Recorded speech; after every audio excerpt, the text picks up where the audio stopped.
Greetings, fellow test subjects. Test subject 1 through 37 here for Aperture Gaming. They make it, we test it, you play it. Before I begin this review, I want to set the record straight and make some announcements. And first and foremost, I would like to apologize for how late this and the next video is and are and will be, and any other word subjects going on there. Alright. Yeah, so they released 2 Assassin's Creed games at the same time. And before I can actually review it, I have to play it. So, yeah, that's going to take a little time. Next, I have some important stuff going on in the real world. So, thirdly, I'm not getting paid to do this. So, until I'm actually getting a legitimate paycheck from doing these videos, unfortunately the real world has its priorities coming first.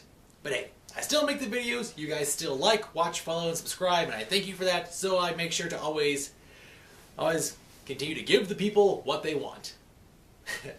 Yeah, so thank you for your time and for your patience and for your understanding. I'm pretty sure some of you guys have real world obligations also. And to that, I say, let's begin the review of Assassin's Creed Rogue. Now, this game came out about 2 weeks ago, and it is the last installment for the last generation. Unity was the big step forward for the new graphical updates for the Xbox One, the PS4, and for anyone with the most modern and updated computer as of today.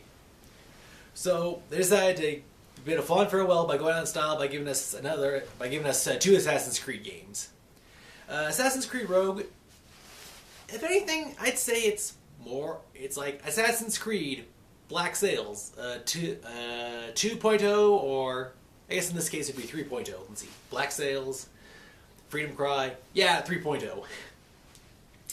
Yeah, so the big selling point about this game is that in this game, you used to be an assassin, but now you are a Templar. You hunt your fellow assassins. Now, I was thinking this, okay, this is going to be cool, but wait a minute. We've done this before. We have played as the Templar side. Yeah, so maybe a little bit spoilery if you haven't played any of the previous games, so heads up. If any of you recall, I mean, pretty much multiplayer, we have on multiple times played as the Templars. Multiple times as multiplayer. Think about it. We've been playing in the simulations for Abstergo. You play as the Templars. I mean, heck, the first game you had Templar vision, so yes, there are Templars, and you have played them before multiple times. And for like the very beginning of Assassin's Creed 3, for a brief stint you played as a Templar. So while this isn't exactly an entirely new concept they're rolling out, I think this is the first time that it's the entire game. Okay, for like 90% plus of the game you play as a Templar. Now, who is this assassin Templar in question? Well, that would be Shay Patrick Cormac. That is the name of the main protagonist of this game, or antagonist, depending on which way you want to look at it. Once again, you're playing through the memories of this ancestor, but I'm trying to figure out whose memory that they got this guy from. And just to let you know, the story continues from back at Abstergo. You are once again the nameless, faceless, voiceless employee that's working for the company. And I think this takes place not too far after the events of Black Flag. So yeah, you're back at Abstergo. You're doing their dirty work, and once again you get to explore the computers, different floors, and there's the little mini hacking games. And since Abstergo is solely related to Ubisoft, at other people's desks you see a bunch of other Assassin's Creed titles. You see like maybe Far Cry. You see other games that they've worked on, and I think you maybe see potential titles for. I think there might be a potential hint in there for a possible upcoming game, or how there was a title for it but got scrapped or changed to something else. Just look around there. There might be some Easter eggs there. Yeah, so as Shay Cormac, the story is that you were an assassin, but something went horribly awry, and now he is playing for the other team, the Templars. And it's pretty much the same thing. You get a ship called the Morgan, only it's smaller than the Jackdaw. And Okay, so it's pretty interesting because it seems like it's a combination of everything from 3 onwards, and maybe even some stuff from like some Revelations. It's pretty interesting how they have. Okay, so the series story-wise, it keeps going with everything from the previous installments. It has stuff from the most recent, from some stuff from pretty far back, and it's even currently tying in with the current Unity that's coming out. And like I said, it hints at maybe possible future titles. So I like how the story is managing to keep everything together. So like it'll be like, oh, how did you get that? Oh, that was from this game. Oh, what about that? Oh, that's from the previous game. What about that? Oh, that comes from the first game. So yeah, I like how they're going with that. It keeps the audience in the loop. Now, now for the Morgana, it's actually smaller than the Jackdaw. So I was like, well, how's that happen? Well, here's what. It's smaller than the Jackdaw, but still bigger than there's like a guide that listed all the sizes of the ships. It's like, so while it's slightly smaller than the Jackdaw, it's still bigger than the ships that are behind the Jackdaw, scale-wise.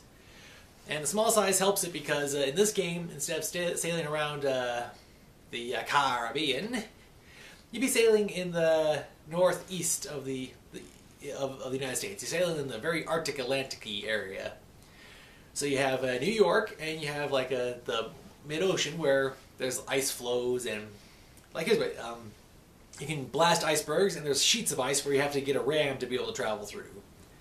And you travel to like New York, that's one of your locations. And then this is interesting. They like combined the ocean with like the frontier from Assassin's Creed 3. So there's little islands and stuff you can travel to, and since your boat is so small, you can sail pretty far inland. Yes, which yeah, if the ship was small enough and could sail in the shallow water, it could do that. So that's a pretty interesting feature they have. But they have a whole bunch of the old features from the previous game, like the naval contracts, attacking ships, sinking them. But here's the thing. Enemy ships can board you, and then you have to fight off their attackers. Now, let's see. Another new feature is the air rifle. It is great. You are able to fire darts that put people to sleep or drive them crazy. Or let's see, knockout, berserk. Oh, they even have these firecrackers, which were something along the lines from Freedom Cry. And then they also have grenades, like from Revelations, where berserk, knockout, and shrapnel. So you have offensive, defensive. It's a nice mix. It's a pretty interesting piece of technology. Also, now for the ship, they have a puckle gun. It's like the swivel turrets, only it's more of like an automatic. It's like... And that takes some time to reload, and it gives you multiple shots. So it balances both its pros and cons. Now, one of the things that I really like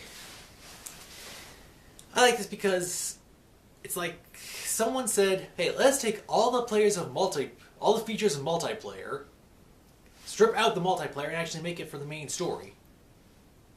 It's like, here's what, you'll be walking along, and then suddenly you'll start hearing, whisper, whisper, whisper. You'll start hearing whispers. So if you turn on your eagle vision, you're now in Templar vision. You actually get the ring, and it starts to point out where people could potentially be hiding, and you have to find them before they find you.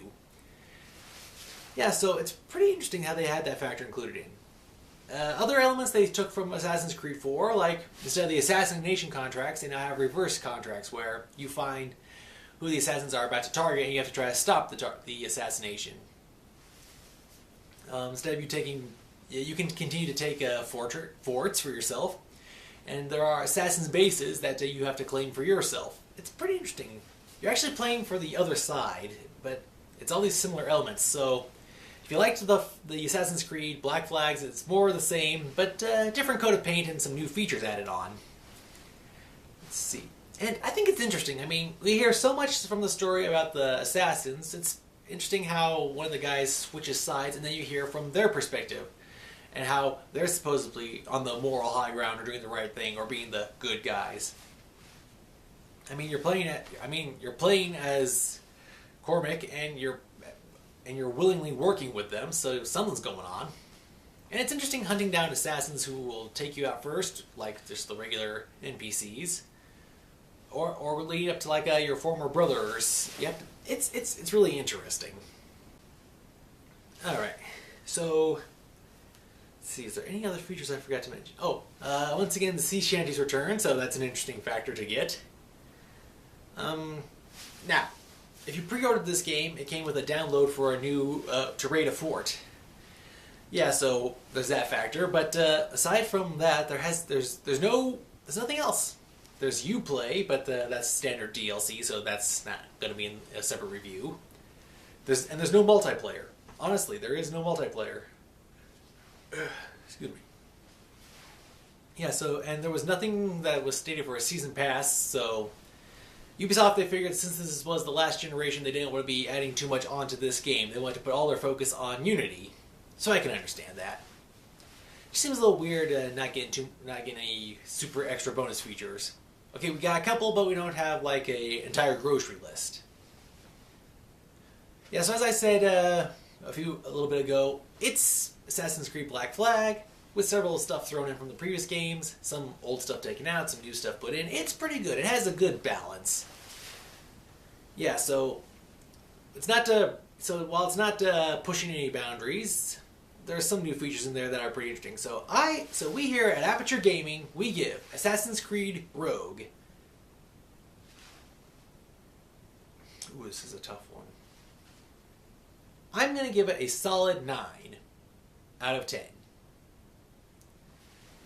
Yeah, so it took what it had before, found a way to revamp it, improve it, and it even introduced some stuff from a few games back. So, yeah, I like how it's working out.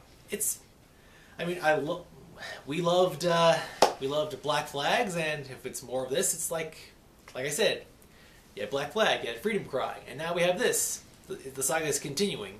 I'm wondering how it'll be for Unity. Yes, so next time, for our next posting, we will be working on Unity. Here's what. I haven't played it yet. I've been waiting for all the bugs to be fixed. So I'm going to connect to the system and get all the updates, and hopefully, fingers crossed, fingers crossed, fingers crossed, fingers crossed, everything is working properly. I look forward to playing the main game, and I look forward to the online interaction. I look forward to seeing my fellow players in the game and chatting with you and figuring out strategies for how to do stuff. Yeah, so, and who knows, and I look forward to seeing how that new Phantom Blade works, along with all the other DLC and stuff that comes out. So until next time, this has been Test Subject 1337 saying thank you for watching, apologize for the long wait, apologize even more for the longer review, and have a nice day.